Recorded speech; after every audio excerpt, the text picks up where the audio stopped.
अगर अभी नहीं संभले तो मान के चलिए कि 2030 तक पानी सबसे बड़ा संकट बनने वाला है। नमस्कार दोस्तों, मेरा नाम है संदीप और आप देख रहे हैं हमारा YouTube चैनल एजुमेंटर संदीप। इस वीडियो में हम सतत विकास के लक्ष्य 6 यानी कि क्लीन वाटर और सैनिटेशन की असली स्थिति का एनालिसिस करेंगे।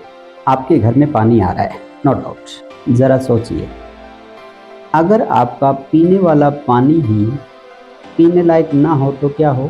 मैं उदाहरण के रूप में अगर अपने ज़िले या अपने गांव की ही बात करूं तो यहाँ ज़िले का जो फ्लोराइड की मात्रा है ना 0.02 मिलीग्राम पर लीटर से लेकर 9.9 मिलीग्राम पर लीटर तक मापी गई, जबकि सेफ लिमिट होती है वो 1.5 मिलीग्राम पर लीटर से ज़्यादा नहीं होनी चाहिए। यहाँ वाटर क्वालिटी एक बड़ा इशू है, क्योंकि जो पानी आपको साफ दिखता है ज़रूरी नहीं कि वो पीने लायक भी हो।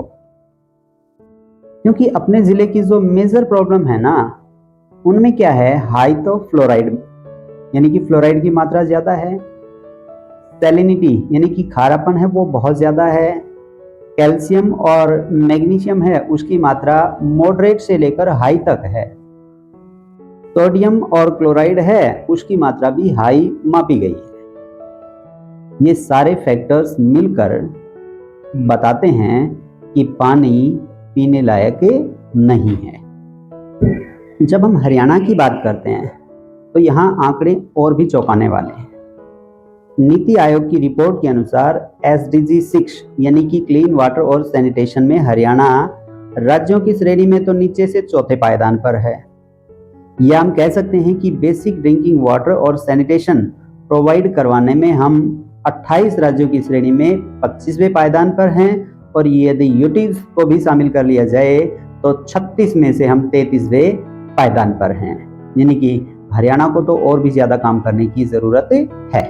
अब यह भी नहीं कहा जा सकता कि सतत विकास के लक्ष्य 6 को प्राप्त करने के लिए बजट ही कम है।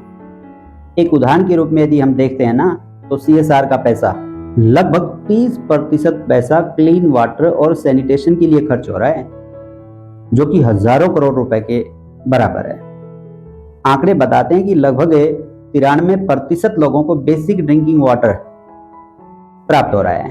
तो जो बेसिक वाटर ड्रिंकिंग वाटर की परिभाषा है ना, वो क्या है कि वो पानी जो आप नल से प्राप्त कर रहे हैं, ट्यूबवेल से प्राप्त कर रहे हैं, या फिर रेन वाटर वर्षा का पानी इकट्ठा किया हुआ है।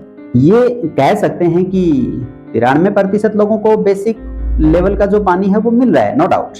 और सोर्स है वो भी इम्प्रूव्ड है, एक्सेस है वो भी इजी है, पर पानी सेफ है ये जरूरी नहीं है। इसको एग्जांपल से समझते हैं। गांव में हैंडपंप है, 10 मिनट में पानी भर लिया आपने, यानी कि बेसिक ड्रिंकिंग वाटर है वो अवेलेबल है।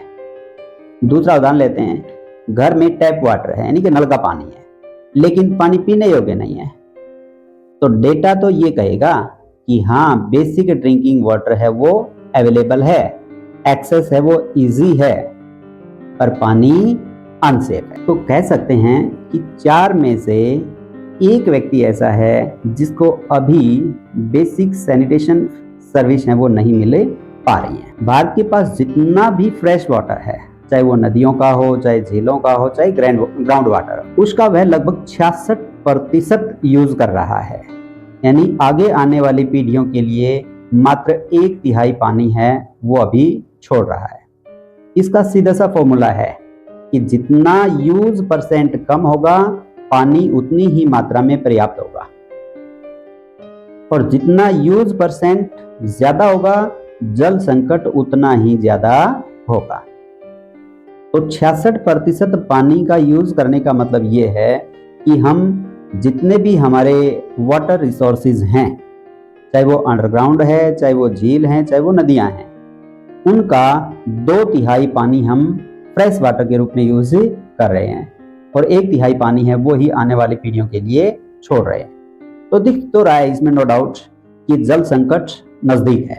इसके लिए चाहिए कि लगभग 80% पानी जो हम एग्रीकल्चर के लिए यूज कर रहे हैं उसमें सुधार हो, कम पानी वाली जो फसलें हैं उनको लगाया जाए, इंडस्ट्री है उसमें वाटर रिसाइकल पर जोर दिया जाए, घरों में जो हम पानी यूज कर रहे हैं कोशिश की जाए कि उस पानी को रीयूज किया जाए और वाटर वेस्टेज है उसको बचाया जाए, रेन वाटर हार्वेस्टिंग सिस्टम है उसको बढ़ावा दिया जाए और वेस्ट वाटर ट्रीटमेंट प्लांट जो हैं उनको भी बढ़ावा दिया जाए ताकि पानी को रीयूज किया जा सके।